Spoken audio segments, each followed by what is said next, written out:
하나님 말씀 증거하겠습니다. 출애굽기 27장 9절부터 봉독하겠습니다. 출애굽기 27장 9절부터 읽겠습니다. 너는 성막에 뜰을 만들지니 남을 향하여 뜰 남편에 광이 100규빗의 세마포 장을 쳐서 그 한편을 당하게 할지니 그 기둥이 스물이며 그 받침 스물은 노수로 하고 그 기둥의 갈고리와 가름대는 은으로 할지며 그 북편에도 광이 100규빗의 포장을 치되 그 기둥이 스물이며 그 기둥의 받침 스물은 노수로 하고 그 기둥의 갈고리와 가름대는 은으로 할지며 12절 뜰의 옆 곧 서편에 광 50규빗의 포장을 치되 그 기둥의 열이요 받침이 열이며 동을 향하여 뜰 동편의 광도 50규빗이 될지며 14절 문 2편을 위하여 포장이 15규빗이며 그 기둥이 셋이요 받침이 셋이요 곧 저편을 위하여도 포장이 15규빗이며 그 기둥이 셋이요 받침이 셋이며 16절 뜰 문을 위하여는 청색, 차색, 홍색 실과 가늘게 꼰 배실로 수놓아 짠 20규빗의 광이 있게 할지니 그 기둥이 넷이요 받침이 넷이며 뜰 사면 모든 기둥의 가름대와 갈고리는 은이요 그 받침은 노시며 뜰의 장은 100규빗이요 광은 50규빗이요 세마포 장의 고는 5규빗이요 그 받침은 노시며 19절 같이 읽겠습니다. 성막에서 쓰는 모든 기구와 그 말뚝과 뜰의 포장 말뚝을 다 노수로 할지니라. 지금 계속해서 화요일 저녁 예배 때마다 성막에 대해서 살펴보고 은혜를 받고 있습니다. 하나님께서 하나님의 백성들과 함께 이 지상에서 하나님의 거처로 삼으신 곳이 바로 성막입니다. 오늘날로 말하면 교회죠. 그렇지만 이 성막은 단순히 그냥 교회다 이렇게 보는 것에 그쳐서는 안 되고 바로 교회가 주님의 몸이라고 하지 않습니까? 바로 교회가 바로 성막이 바로 하나님을 계시하는 것이기도 합니다. 뿐만 아니라 하나님이 계시는 곳, 이 성전의 그 초기 형태가 바로 이 성막이었는데 이것이 바로 성전이라고 할 것 같으면은 바로 오늘날 성도님들 개개인별로가 다 하나님의 성전이 됩니다. 그래서 하나님의 백성으로서 하나님의 성도로서 하나님 앞에서 어떤 사람이 되어야 되는가를 또한 우리에게 깨우쳐주는 하나님의 말씀이기도 합니다. 오늘 우리가 같이 읽은 출애굽기 27장 9절로 19절의 말씀은 성막의 뜰에 대해서 문에 대해서 말씀하고 있습니다. 성막의 뜰이 뭐냐? 뜰 자체로 한다면은 이제 마당이라고 할 수 있죠. 하지만 여기서 말씀하는 것은 울타리를 말합니다. 울타리. 그러니까 쉽게 말하면 담이죠. 집도 보면은 집 본체가 있고 마당이 있고 주위에 그 담이 있지 않습니까? 그 담을 갖다가 여기서는 그냥 뜰이라고 이렇게 표현을 하고 있는데 정확하게 말하면 사실은 그 뜰을 그렇게 뭡니까? 구획 짓는 그런 울타리를 지금 말씀하고 있는 것이다. 이렇게 볼 수가 있습니다. 그렇지만 또 대문이 있어야 할 거 아니겠습니까? 그래서 이 문도 여기에 말하고 있습니다. 성막의 울타리와 문에 대한 말씀이 바로 오늘 읽은 말씀입니다. 이것이 이제 하나님께서 모세를 통해서 이렇게 만들어라고 지시를 하신 내용인데 이 지시하신 내용대로 이제 이스라엘 백성들이 성막의 그 울타리와 문을 만들었습니다. 그것이 바로 같은 내용인데요. 같은 내용인데 출애굽기 38장에 가서 반복돼서 또 나옵니다. 출애굽기 38장에 9절로 20절까지 말씀을 보게 되면 사실 여기 있는 말씀이 그대로 거의 반복되다시피 해서 나오고 있습니다. 그래서 같이 이렇게 보시면 되겠습니다. 출애굽기 38장 9절로 20절의 말씀입니다. 그러니까 이 뜰이라고 하는 것은 사실상 울타리를 지금 만들으라고 지금 말씀하는 걸로 우리가 이해를 하면 쉽습니다. 그러면 그 울타리, 담의 그 크기가 얼마나 되느냐? 길이가 45m입니다. 남쪽으로 45m, 북쪽으로 45m. 그 다음에 서쪽, 동쪽, 이쪽은 이제 22.5m, 이렇게 그렇게 보고 있습니다. 높이는 얼마가 되느냐? 2.25m입니다. 2.25m. 그 안에 이제 성막의 크기를 보게 되면 그 성막의 그 기둥들이라고 할 수 있는 널빤이 4.5m입니다. 4.5m. 그러니까 이 울타리가 그 성막의 한 반절 정도 됩니다. 이것은 이제 성막을 갖다가 이스라엘 그 진중의 맨 가운데다가 이렇게 설치하지 않습니까? 그러면 이제 성막을 중심으로 해가지고 이스라엘 백성들이 전부 다 이렇게 이제 둘러싸고 진을 치는 것입니다. 그러니까 어느 곳에 있든 간에 이 성막을 볼 수 있도록 울타리 너머 안에 있는 그 성막이 사실상 더 높이가 높습니다. 그 위에 또 이렇게 덮개가 씌워지니까 실제로는 한 5m 가까이 되지 않겠나 이렇게 생각이 됩니다. 하지만 이제 울타리의 높이는 2.25m입니다. 그러니까 이스라엘 전 회중들이 성막을 향해서 성막을 바라볼 때 그 성막의 그 모습이 보일 수 있도록 이렇게 했다는 것입니다. 하지만 사실 2.25m, 울타리의 높이도 2.25m면 이것도 사람 키보다는 더 큽니다. 오늘날 보면은 키 큰 사람들이 아무리 커도 1m 90 넘고 2m 넘는 경우는 드물지만한데도 뭐 별로 없습니다. 그러니까 울타리 높이는 2.25m입니다.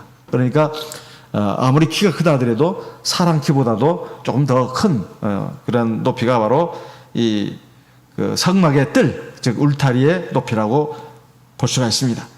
그럼 왜 이 뜰을 만들었느냐 하면은 바로 아무나 이 성막에 접근하지 못하게 하는 그런 의미가 있습니다. 이것을 좀 더 영적으로 말한다면 세상과 하나님의 나라를 갖다가 좀 구분짓는 이러한 의미가 있다고 볼 수가 있습니다. 그 다음에 이 성막의 뜰은 세울 때 지금 아마 동영상 화면으로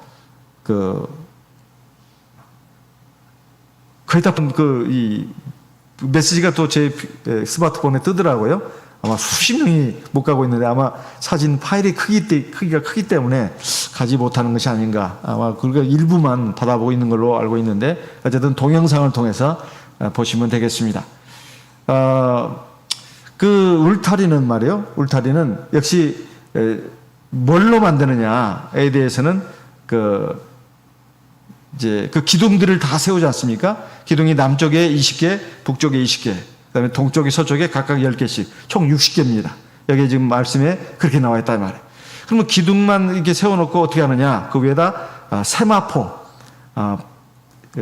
하얀색으로 된 그 세마포를 갖다가 이제 쉽게 말하면 그 기둥다리를 만드는 것이죠. 그렇게 이제 만들고 있는데, 그러면 이제 기둥과 기둥 둘린다는데, 그러면 기둥에는 이제 그 고리를 만들어 가지고 이게 걸도록 돼 있습니다. 이게 지금 오늘날 각 집집마다 그 거실에 커튼을 생각해야 될지 어떨지를 제가 잘 모르겠습니다. 구체적으로 내용은 그냥 우리가 말씀을 통해서나 자료 화면을 통해서나 제가 이렇게 파악할 수 있을 뿐이지 구체적으로 어떤 것인지 실제 저도 본 적이 없기 때문에 그냥 이렇게 여러 자료를 통해서 보면은 아마 그 거실에 그 커튼을 이렇게 생각하면 되지 않나. 고리가 있어가지고 다 이렇게 걸도록 돼 있다 이 말이에요. 그래서 그 기둥의 맨 그 머리 부분은 은으로 만들고 받침은 기둥의 그 받침 부분은 노수로 만든다 이렇게 되어 있습니다. 그럼 기둥은 뭘로 만드? 거기에 대해서는 거의 그렇게 추정을 하고 있습니다. 그래서 그 울타리 안쪽 바깥쪽으로 해가지고 또 말뚝을 박습니다. 말뚝을 다 이렇게 둘러서 울타리를 안쪽도 마찬가지고 바깥쪽도 마찬가지예요. 다 이렇게 말뚝을 다 이렇게 박아가지고 끈으로 해서 그 기둥과 울타리 그 기둥과 이렇게 이렇게 짓도록 돼 있다 이 말이에요. 그래야 이제 울타리 안 바깥쪽에서 그 말뚝으로 이제 땅에 박아진 그 말뚝으로 해가지고 이렇게 그 끈으로 이렇게 묶어놨으니까 요즘 저 바다에 놓은 그 다리들을 보면 뭐 현수교가 좀 생각이 납니다. 끈으로 막 이렇게 묶어가지고 이렇게 튼튼하게 그 하중을 지탱하는 그런 모습이 조금 연상이 되는데, 그런 이제 그러니까 울타리가 넘어지지 않도록 이렇게 조치를 어쨌든 자료 화면을 좀 더 보시기 바라겠습니다. 어쨌든 이스라엘 백성들이 광야를 행진하면서 즉 가나안 땅을 향해서 가기까지 광야 생활을 하면서 그 200만 명으로 추정되는 그 많은 사람들이 그 평평한 곳에 거할 수 있는 공간이 사실은 광야에 없다고 합니다. 많은 전문가들, 학자들의 말에 하면 그런 공간이 없다는 거예요. 그래서 제일 좋은 곳, 그러니까 평평한 것이 그래도 좀 나오지 않겠습니까? 그러니까 길이가 45m, 그 다음에 가로가 22.5m면은 운동장 뭐 100m 어렸을 때 그 달리기 했을 때 보면은 그 100m면 상당한 거리 아니겠어요? 그게 한 반절 정도. 그러니까 보통 초등학교 운동장에 한 4분의 1 정도 크기가 아닐까. 초등학교마다 운동장이 다 크기가 다르니까 아마 초등학교 운동 4분의 1 정도의 크기가 이 성막의 그 울타리의 그 크기가 아닌가 이렇게 생각이 됩니다. 어쨌든 간에 그 정도의 그 평평한 곳이 있지 않겠냐 이 말이에요. 그러니까 그 가장 좋은 곳을 갖다가 이 성막을 설치할 수 있는 그 먼저 터를 찾는 것입니다. 여기 괜찮다. 그럼 거기를 이제 성막을 싹 설치를 하는 것이죠. 그리고 이제 그 주위로 삥 둘러가지고 이스라엘 백성들 200만 명이 이제 그 자기들 그 텐트를 다 설치를 하고 집집마다 이렇게 거처를 했다 이 말이에요. 하나님이 또 행군하라고 할 때까지는 말입니다. 그러니까 이 하나님의 성막이 이스라엘 백성들과 항상 함께 있고, 그리고 그 이스라엘 그 백성들의 그 한 가운데 있었다 이 말이에요. 그렇기 때문에 하나님께서 만나가 이스라엘 백성들에 공급된 건 말할 것도 없거니와, 또 하나님이 물도 하나님 공급을 하신 것이고, 그리고 많은 그 이방 족속들의 그 공격으로부터도 지켜주셨다 이 말이에요. 오늘날 우리와 마찬가지입니다. 우리가 이 교회 생활을 왜 해야 되느냐? 하루가 육신적으로 바쁘게 생활하다가 시간 나고 여유 있으면 해야 되지. 그건 세상 사람들이 하는 그 사고방식이에요. 하나님의 백성들은 이 천지 만물이 하나님이 만들었고, 우리 사람도 우리 하나님의 백성이나 세상 사람들이나 다 하나님이 만들었어요. 그래서 하나님이 세상 우주 만물, 그리고 사람, 동물, 식물 다 주관하신다. 이걸 알고 믿고, 그러니까 우리 하나님의 백성들은 하는 것이 아니고 삶의 중심에 있어야 된다 이 말이에요. 그것은 누구를 위해서라고요? 나를 위해서입니다. 하나님을 위해서가 아니에요. 하나님 요즘 내가 바쁘니까 좀 봐주세요. 이거 정말 웃기는 짜장입니다. 웃기는 짜장이에요. 내가 바쁘니까 하나님 나 좀 봐주세요. 왜 이게 웃기는 짜장이냐?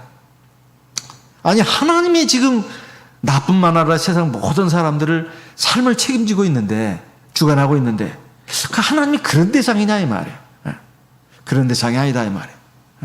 사실 하나님이 허락하셔야 내가 이 세상에서 살 수 있는 것입니다. 단순히 숨만 쉬는 게 사는 건 아니잖아요. 먹을 것도 입을 것도, 내가 살아가면서 필요한 건강도, 또 삶의 기회도, 기쁨과 즐거움인 것이 그것입니다. 바로 우리가 그를 세상에 믿지 않는 세상 사람들, 원래 하나님의 자녀들입니다. 잃어버린 하나님의 자녀들이, 이 사람들에게 우리가 알려줘야 된다 이 말이에요. 그래서 우리를 제사장 나라라고 하는 것입니다. 그래서 교회 생활은 시간 있고 여유 있을 때 하는 게 교회 생활이 아닙니다.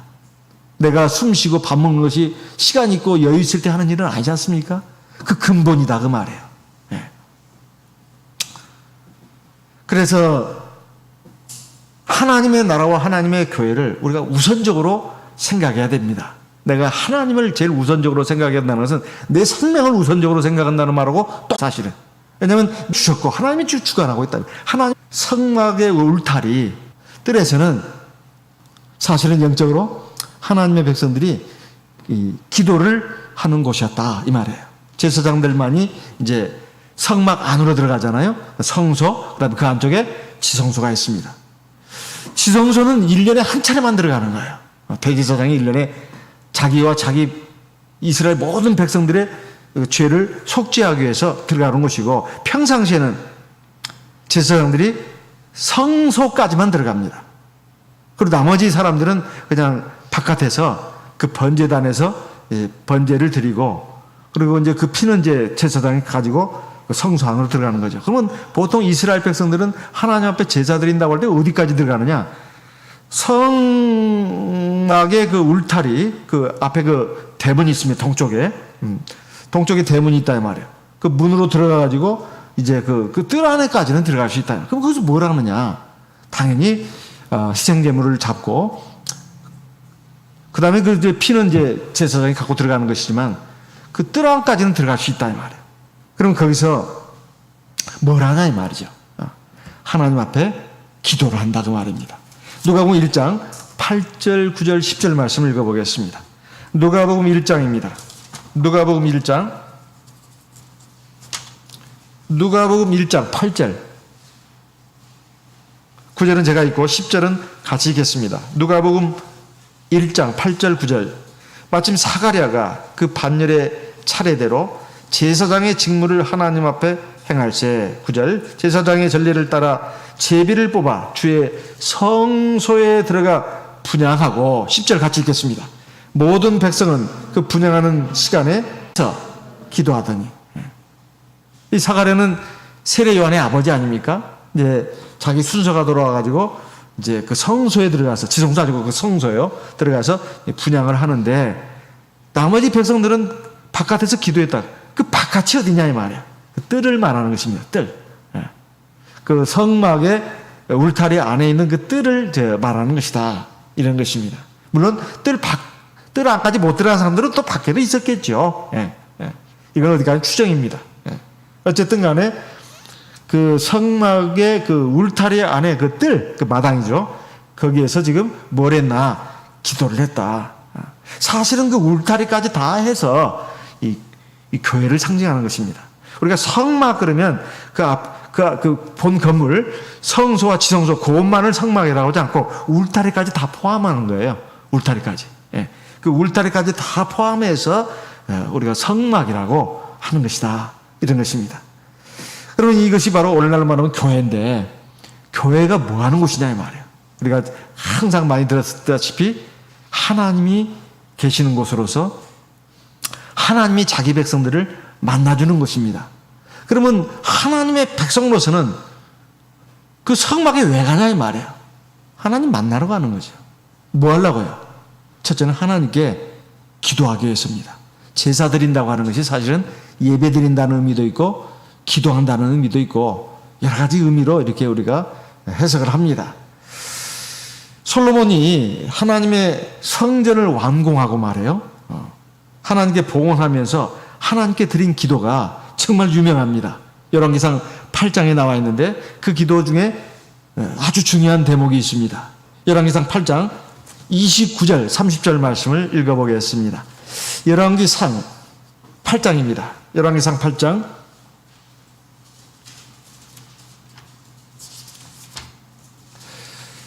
29절 30절 말씀을 읽겠습니다. 제가 읽겠습니다. 주께서 전에 말씀하시기를 내 이름이 거기 있으라 하신 곳 이 전을 향하여 주의 눈이 주야로 곱시며 종이 이곳을 향하여 비는 기도를 들으시옵소서. 30절 종과 주의 백성 이스라엘이 이곳을 향하여 기도할 때 주는 그 간구함을 들으시되 주의 계신 곳 하늘에서 들으시사 사하여 주옵소서. 여기에 보게 되면 이곳을 향하여 주의 종과 즉 솔로몬 자신을 말하는 것입니다. 주의 백성 즉 이스라엘 백성이죠. 이스라엘이 이곳을 향해서 기도할 때 꼭 그 성전에 와서 성막에 와서 기도하는 것만 말하는 게 아니고 각자 자기 처소에서도 또는 멀리 어디 여행을 가서도 또 사업자 어디 가서도 이 성막 성전이 있는 곳을 향해서 하나님이 기도할 때 하나님 그 기도 들어주십시오. 그 말이에요. 당연히 그 성막 성전에 와서 기도하는 기도도 하나님이 들어주시고 플러스 비록 집에서 또는 어디 멀리 가가지고 이 성막까지 모을 수 없는 그 공간적인 거리에 상으로 떨어져 있을 때 이 성전을 향해서 기도할 때 하나님 그 기도를 들어주십시오. 이런 말입니다. 그리고 사하여 주십시오. 이렇게 되어 있습니다. 이것은 성막에 가서 제일 먼저 하는 일이 사죄예요. 사죄. 양 잡는 거, 소 잡는 거 다 이게 속죄 아니에요? 하나님 내 죄 용서해 주십시오. 하나님 용서해 주시는 거예요. 그리고 만나 주시는 거예요. 하나님께 소원을 아뢰는 겁니다. 들어주시는 거예요. 그리고 하나님 또 말씀을 하시는 겁니다. 그러면 그 말씀을 받는 거예요. 그러니까 기도와 말씀이 또 사죄와 은총이 이루어지는 곳, 나타나는 곳, 그것이 바로 성소다, 이런 말입니다. 35절, 36절 말씀 읽어보겠습니다. 열왕기상 8장입니다. 35절 제가 읽고 36절은 같이 읽겠습니다. 열왕기상 8장 35절. 만일 저희가 주께 범죄함을 인하여 하늘이 닫히고 비가 없어서 주의 벌을 받을 때에 이곳을 향하여 빌며 주의 이름을 인정하고 그 주에서 떠나거든. 36절 같이 읽습니다. 주는 하늘에서 들으사 주의 종들과 주의 백성 이스라엘의 죄를 사하시고 그 마땅히 행할 선한 길을 가르쳐 주옵시며 주의 백성에게 기업으로 주신 주의 땅에 비를 내리시옵소서. 여기 다 들어있잖아요. 이 성막을 향해서 기도할 때 언제요? 비도 안 내리고 여러 가지 고통과 어려움이 온다 이 말이에요. 하나님 은혜를 베푸셔야 되는데 아니 여러 가지 고통스럽고 어려운 일만 생겨요. 그럴 때 내가 하나님 앞에 부족하고 잘못한 점이 있나 보다. 그 생각하는 게 좋아요. 나는 아무 잘못도 없는데 하나님 왜 나한테 이러십니까? 그러기보다는 남들은 나를 막 칭찬해도 남들 칭찬 그거 연연하면 안 됩니다. 내가 하나님 앞에 부족한 점이 있나 보다. 죄가 있나 보다. 하나님 그 죄에 내가 잘 다 깨닫지는 못했지만 사해 주십시오. 그러면 하나님 사해 주신다 이 말이에요. 사죄의 기도도 안 구하는데 하나님이 용서해 줄 일은 없잖아요. 믿음을 가지고 기도해야 합니다. 회개 기도할 때 믿음을 가져야 돼요. 그러면 하나님이 기뻐하십니다. 사해 주셔요. 그리고 내가 뭘 잘못했는지를 깨우쳐 주셔요. 내가 마땅히 행할 길을 가르쳐 주십니다. 이게 나오잖아요. 어디서? 성막에서, 성소에서. 오늘날은 교회입니다. 그리고는 닫혔던 하늘을 열어가지고 비를 내려주신다 이 말. 순서가 이렇다 그 말이에요. 순서가 얼마나 감사합니까? 천지 만물을 만들고 인생의 생사복을 주관하시는 유일하신 참 하나님이 바로 우리의 아버지입니다. 우리의 주시다 이 말이에요. 우리만 그런 게 아닙니다. 세상 사람도 하나님이 우리를 보고 그렇게 할 수 있도록 하라는 거예요. 여기에 솔로몬의 기도에 그게 나와 있습니다. 열왕기상 8장입니다. 41절, 42절. 또 주의 백성 이스라엘에 속하지 아니한 자 곧 주의 이름을 위하여 먼 지방에서 온 이방인이라도 42절. 저희가 주의 광대한 이름과 주의 능한 손과 주의 펴신 팔의 소문을 듣고 와서 이 전을 향하여 기도하거든. 43절 같이 읽어보겠습니다. 주는 계신 곳 하늘에서 들으시고 무릇 이방인이 주께 부르짖는 대로 이루사 땅의 만민으로 주의 이름을 알고 주의 백성 이스라엘처럼 경외하게 하옵시며 또 내가 건축한 이 전을 주의 이름으로 일컫는 줄을 알게 하옵소서. 예전에 언젠가 우리 원로 목자님의 간증도 듣지 않았습니까? 그 어머니가 만주에서 있을 때 우리 목자님이 굉장히 어렸을 아기 때인데 열이 엄청나게 나고 그때는 장로교회를 나가고 있었는데 그 목사님이 아무리 안수해도 안 되고 어쩌고 해도 안 되는데 마침 그 이웃에 있는 어떤 우리 참예숙에 다니시는 분이 전도장가 그분이 와서 내가 안수를 해도 되겠냐고 그래서 하라고 그래 기도했더니만 열이 그냥 다 떨어지고 낫지 않았어요. 그래서 어느 교회 다니냐니까 참예수교회 쩐예수자회라고 하지 않습니까? 쩐예수자회? 참예수교회? 희한하다. 그런데 한국에 이제 나중에 이제 나와가지고 보니까 이 참예수교가 있었잖아요. 그래가지고 본인 그 시장에서 우리 또 어떤 원로 목자님 가지고 전도도 이제 받고 진리의 말씀도 듣고 해가지고 우리 교회 들어오시게 되고 그리고 또 이웃 사람들도 많이 전도도 하고 그렇다고 하는 그 간증을 우리가 듣지 않았습니까?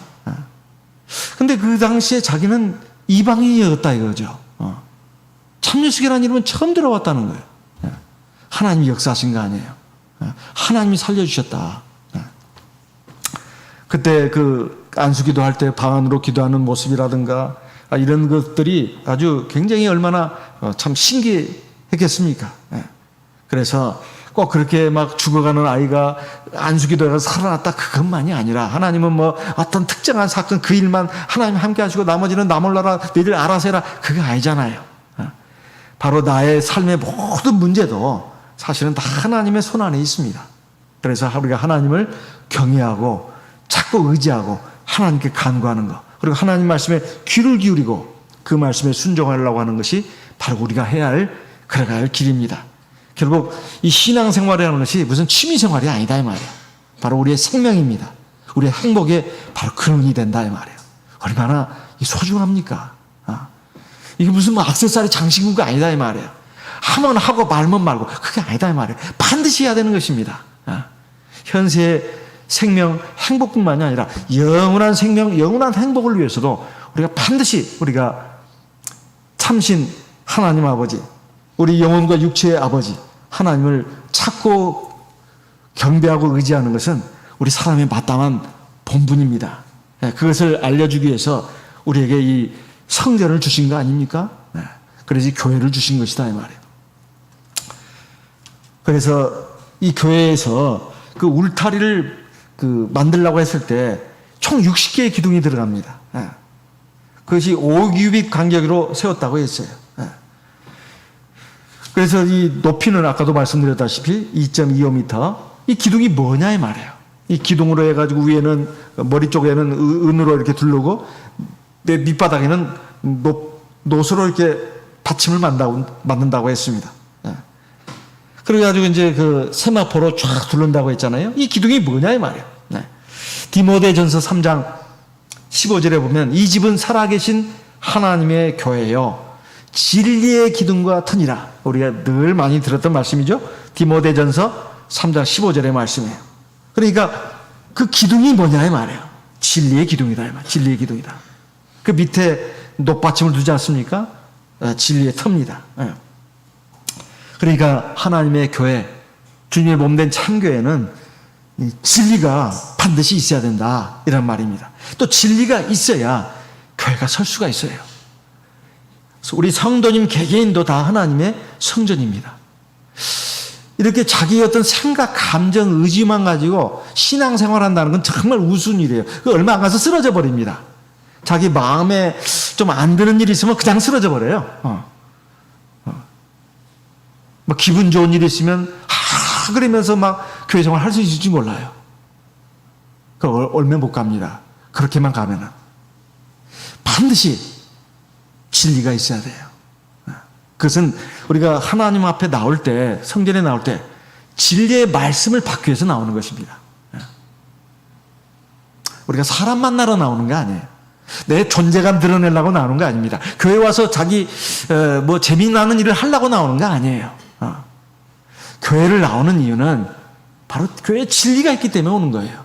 하나님이 있기 때문에. 그 진리의 말씀으로 나를 바로 세우기 위해서입니다. 진리의 말씀으로 내가 구원받고 구원만 받으면 끝나는 게 아니잖아요. 진리로 세워져야 되잖아요. 바람이 불어도 홍수가 나도 지진이 나가지고 땅이 갈라지고 요동을 쳐도 끄떡도 않는 하나님의 성전으로 굳게 서려면 진리의 말씀이 있어야 합니다. 진리의 말씀이 바로 서 있는 사람들은 절대 떨어지지 않아요. 근데 왜 교회 생활하다가 이렇게 많이 떨어지느냐? 헛떡개비로 다니는 사람들이 꽤 적지 않이 있습니다. 다들 듣는 말씀인데 그렇게 생각하면 안 됩니다. 진리의 말씀으로 자기 신앙을 채우는 거예요. 그래야 우리가 어떤 사람에 의해서 휘둘리지 않습니다.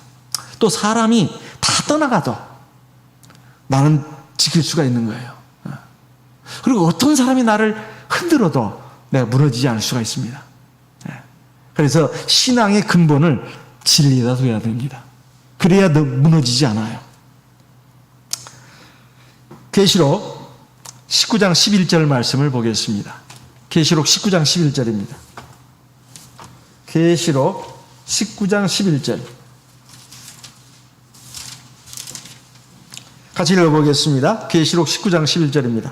또 내가 하늘이 열린 것을 보니 보라 백마와 탐자가 있으니 그 이름은 충신과 진실이라. 그가 공의로 심판하며 싸우더라. 여기 보니까 백마는 교회를 가리키는 것이고 탐자는 예수 그리스도를 가리킵니다. 그가 공의로 심판하며 싸우더라. 뭐와 싸운다는 것입니까? 마귀와 비진리와 악한 영의 역사와 싸운다는 것이에요. 계시록 6장 1절 2절 말씀 읽어보겠습니다. 계시록 6장입니다. 계시록 6장 1절 2절. 내가 봄에 어린 양이 7인 중에 하나를 떼시는 그때에 내가 들으니 내 생멸 중에 하나가 우리의 소리같이 말하되 오라 하기로 2절 같이 읽어보겠습니다. 계시록 6장 2절입니다. 내가 이에 보니 흰 말이 있는데 그 탐자가 활을 가졌고 면류관을 받고 나가서 이기고 또 이기려고 하더라. 이 흰 말은 참교회, 교회를 가리키는 거예요. 참예수교 출현을 여기 지금 예언하고 있습니다. 그 탐자는 예수 그리스도예요. 나가서 싸워서 이기려고 한다. 여기 활을 가졌다고 하잖아요. 무기를 가졌습니다. 진리를 가리키는 거예요. 나가서 이기고 이기려고 하더라. 우리가 이 교회 생활을 하는 것은 바로 주님이 지금 이 가운데 계십니다. 그래서 진리의 말씀으로 우리를 바로 세워주시고 세상 죄악, 마귀 시험, 비진리, 온갖 허망하고 헛된 것들 이거 싸워서 이기려고 우리에게 앞장서 가지고 우리 장수로서 진리의 말씀으로 거짓, 비진리 그리고 현세주의자, 물질주의자, 쾌락주의자 그리고 악한 영, 마귀 역사 이것과 싸워서 막 이기려고 한다 이거예요. 우리는 그 뒤를 따라가는 거잖아요. 이게 교회다 그 말이에요. 그래서 60개의 기둥은 바로 진리를 상징합니다. 우리 교회는 바로 이 진리가 있어야 되고 또 개개인별로 우리 성도님들도 다 주님의 성전입니다. 이 진리의 말씀이 있어야 돼요. 이게 없으면 이 겉으로 보이는 것은 멀쩡한 것 같은데 속은 굉장히 허약합니다. 그래서 조금만 그 마귀의 시험이 오고 비진리의 유혹이 오고 또 사람이 상처를 주고 그러면 팍팍 쓰러져 버려요. 그 진리의 말씀이 기둥이 제대로 안 서 있기 때문에 그렇습니다. 그 다음에 그 기둥을 세우고 나서 세마포로 쫙 둘러야 합니다. 이 세마포는 바로 그 거룩을 상징합니다. 정결함을 상징하는 성결을 상징한다 이 말이에요. 우리 하나님의 백성들이 진리의 기둥으로 이렇게 바로 서 있으면서 우리가 세상과 구별된 사람들이다. 항상 이 생각을 해야 돼요. 근데 이게 우리가 자주 잊어버립니다. 그래가지고 세상 사람들, 많은 세상 사람과 같이 섞여 살다 보니까 자꾸 이 음으로 양으로 영향을 받아요. 그러나 주님의 기도를 한번 보십시다. 요한복음 17장 14절입니다. 요한복음 17장 14절. 요한복음 17장 14절. 내가 아버지의 말씀을 저에게 주었사오니 세상이 저희를 미워하여 싸우니 이는 내가 세상에 속하지 아니함 같이 저희도 세상에 속하지 아니함을 인함입니다. 15절. 내가 비옵는 것은 저희를 세상에서 데려가시기를 위함이 아니요 오직 악에 빠지지 않게 보존하시기를 위함입니다. 16절 17절 같이 읽어보겠습니다.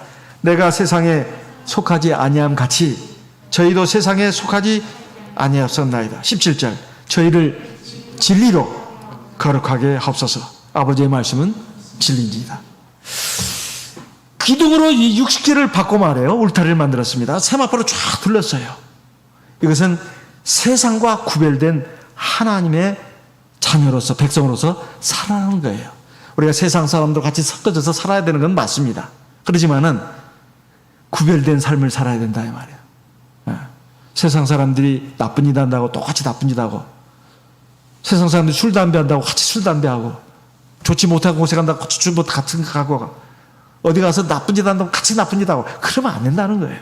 세상 사람이 욕하고 미워하고 시기 질투하고 싸우면 같이 너희들도 그래라. 그러면 안 되는 것입니다. 세상 사람은 세상이 전부인 줄 알고 막 돼지처럼 막 땅만 보고 막 꿀꿀꿀거리면서 먹을 것 찾게 막 혈안 돼 가지고 살아갑니다. 그러다가 꽥 죽어요. 그렇게 살지 말라는 거예요. 그것이 바로 울타리입니다. 그 세마포예요. 이것은 성결을 가리키는 것입니다. 세상 사람과 같이 살더라도 구별되게 살아라. 그런 말입니다. 그리고 말뚝과 줄이 있습니다. 기둥하고 이 세마포로 쫙 둘렀다 하더라도 그것 가지고는 안 된다 이거예요.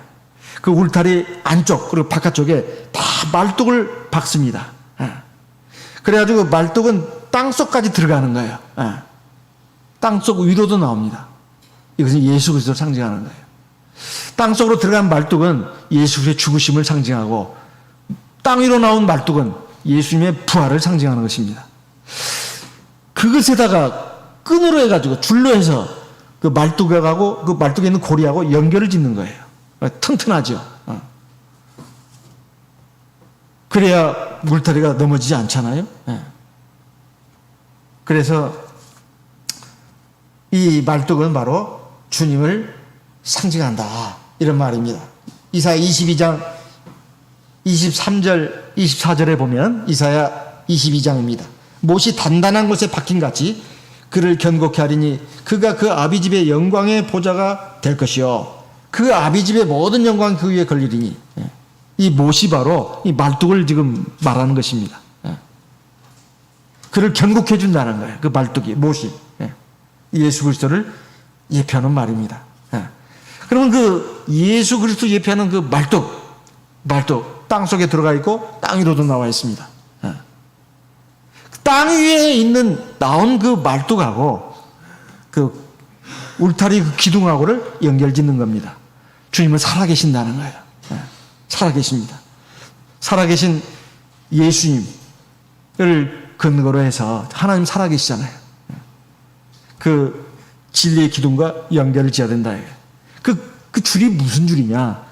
사랑의 줄입니다.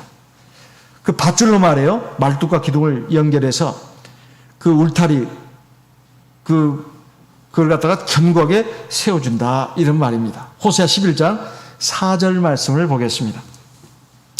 호세아 11장 4절. 호세아 11장 4절입니다. 내가 사람의 줄, 곧 사랑의 줄로 저희를 이끌었고 저희에게 대하여 그 목에서 멍에를 벗기는 자 같이 되었으며 저희 앞에 먹을 것을 두었었는다. 우리 하나님께서 사실 우리를 사랑하시면서 우리를 이끌어가고 있습니다. 우리가 종종 미처 깨닫지 못할 때가 많아요. 하나님이 내가 그렇게 기도도 안 했, 그거에 대해서 특별히 구하지 않았는데 하나님이 막 도와주시는 것을 체험합니다. 물론 우리가 아침 저녁으로 기도하지요. 그렇지만 어떤 문제 가지고 다 우리가 기도를 못하는 경우가 많고 사람이기 때문에 또 예측을 못하니까. 근데 딱 보니까 이건 내가 하나님께 구하지도 않았는데 이건 하나님이 안 하시면 이건 해주실 수가 없는 거예요. 그런 것들을 체험하게 됩니다. 하나님 사랑을 줄로 이끄는 거예요. 우리가 우리 몸이 이렇게 살아서 움직이는 거 하나님의 사랑입니다. 우리가 매일 밥을 먹어도 맛이 있고 그리고 마음에 평안이 있고 그래도 때때로 기쁨과 즐거움을 드리고 이거 다 하나님의 사랑이에요. 이 사랑의 줄로 우리를 이끄시는 거예요. 사실은 우리가 하나님 앞에 죄 짓는 거 잘못하는 걸 치면은 참 우리는 자신은 별거 아니라고 생각하는데 그것을 놓고 평가하는 입장에서는 참 이건 아니다 싶은 것이 있는데도 하나님은 우리를 불쌍히 보시기 때문에 오래오래 참아주시고 용납하시는 겁니다. 용서하신 것이 아니라 용납하시는 거예요. 회개할 때까지. 그러면서 우리에게 먹을 것도 주시고 입을 것도 주시고. 사람은 안 그러잖아요. 남은 안 그러잖아요. 한번 기분이 상하고 틀어지면은 얼굴도 안 올라갑니다. 아무리 그동안 잘 지냈어도 한 번만 수가 틀리면 원수가 되어버리기도 해요. 인간관계가 그렇습니다. 하나님은 안 그래요. 부모 자식 간도 안 그렇습니다. 왜 그럴까요? 사랑이에요. 사랑이 있기 때문에 그냥 용납을 하고 오래 참아주고 감싸 안고 그러는 것입니다. 하나님의 사랑이에요. 그래서 로마서 5장 8장에 보면 우리가 아직 죄인 되었을 때 그리스도께서 우리를 위하여 죽으심으로 하나님께서 우리에 대한 자기의 사랑을 확정하셨느니라. 그러니까 하나님이 정말 나를 사랑하나 이렇게 간혹 의심이 들 때가 있습니다. 그보다도 하나님 정말 계시는가? 이거 정말로 더 참 믿음의 뿌리가 흔들리는 거죠. 하나님이 계시는 것 같은데 하나님이 나를 사랑하는 것 같지는 않다. 요 정도는 조금 좀 그래도 좀 여유가 있습니다. 그런데 그 부분에 있어서 하나님은 나를 사랑하신다. 절대적으로 믿어야 합니다. 내가 아직 죄인 됐을 때 그리스도께서 우리를 위하여 죽으심으로 하나님께서 우리에 대한 자기의 사랑을 확실히 증거하셨느니라. 자기의 목숨을 버려가면서까지 나를 구원해내신 그 위대한 사랑을 갖고 계신 하나님이 내가 하나님 앞에서 살면서 하나님 나라에 갈 때까지 여러 가지 부족한 점도 있고 잘못한 점이 있습니다. 내가 회개한다는 데는 얼마나 그 완전한 회개가 되겠습니까? 그래도 하나님은 그 알량한 회개라도 하나님 어여삐 보시고 또 아직도 회개를 못하는 부분이 있다 하더라도 앞으로 회개할 것을 내다보시면서 우리에게 대한 그 사랑의 손길을 놓지 않으신다 이 말이에요. 그래서 누가 우리를 그리스도의 사랑에서 끊으리요. 환난이나 기근이나 죽음이나 뭐 하면서 로마서 8장 35절에 보면 쫙 나오잖아요. 우리가 그 사랑으로 인해서 우리가 모든 것을 넉넉히 이긴다. 이렇게 말씀하고 있습니다. 요한복음 10장 27절 28절 말씀 읽어보겠습니다. 요한복음 10장입니다. 27절 28절입니다. 요한복음 10장 27절 제가 읽고 28절 같이 읽겠습니다. 내 양은 내 음성을 들으며 나는 저희를 알며 저희는 나를 따르느니라. 28절 같이 읽습니다. 내가 저희에게 영생을 주노니 영원히 멸망치 아니할 터이요 또 저희를 내 손에서 빼앗을 자가 없느니라. 주님의 말씀입니다. 나는 내 양들을 어떻게 지키겠다. 내 손에서 누가 뺏어갈 자가 없다. 근데 그 앞에 말씀이 있어요. 나는 내 양을 알고 내 양도 내 음성을 듣느니라. 이것이 전제 조건입니다. 하나님은 우리의 목자시고 주 예수님이죠. 우리를 다 아시고 우리를 사랑하셔서 우리를 구원해내셨어요. 중요한 건 나입니다. 내가 양으로서 하나님의 음성을 듣고 따라가느냐. 그런다면 걱정할 일이 없다. 내가 하나님 나라에 들어갈지 못 들어갈지 모르겠어. 걱정돼야. 그 걱정할 필요 없습니다. 내가 비록 부족하고 연약하고 어리석긴 하지만 그래도 내가 하나님 경외하고 사랑하고 의지하면서 하나님 말씀을 듣고 따라간다면 반드시 구원받습니다. 절대로 거기에 대해서 걱정할 일이 없다. 마지막으로 문입니다. 이 문은 바로 주님이 내가 양의 문이라고 되어 있어요. 예수 그리스도를 예표합니다. 요한복음 10장 7절에 보면 나는 양의 문이다 이렇게 말씀하고 있어요. 내가 곧 길이요 진리요 생명이니 나로 말미암 자는 아버지께로 올 자가 없다. 예수님만이 유일한 문입니다. 그래서 성막에서 그 울타리 맨 동쪽에 그 문이 말이에요. 그 좌우 폭이 얼마나 되는가 봤더니 오늘날의 길이 단위로 환산하니까 9m입니다. 9m. 9m면 굉장히 크잖아요. 그 성막 울타리의 그 가로 폭이 말이에요. 가로가 22.5m라고 했습니다.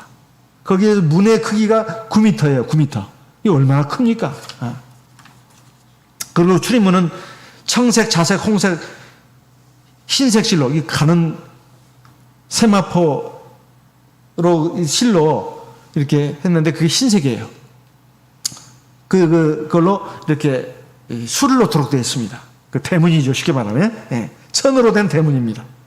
청색은 바로 하늘을 상징합니다. 하나님의 거룩함. 그 다음에 자색은 왕신 예수 그리스도를 상징하고 그 다음 홍색은 피를 흘려 우리를 구원하신 주님의 사랑을 상징합니다.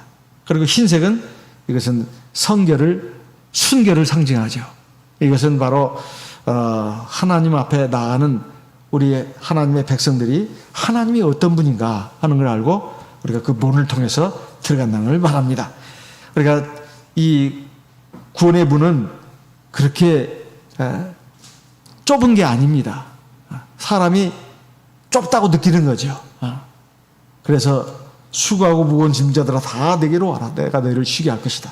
그리고 계시록 20장 17절에 오라 하시는도다. 듣는 자도 올 것이요 목마른 자도 올 것이요 또 원하는 자는 값없이 생명수를 받으라 하시는도다. 지난 안식일 오전에 나오지 않았습니까? 계시록 20장 17절의 말씀. 누구든지 하나님께 구원받기를 원하고 하나님께 생명 받기를 원하고 하나님께 복 받기를 원하는 사람이라면 누구든지 하나님께로 나와서 구원을 얻고 생명을 얻고 복을 얻으라.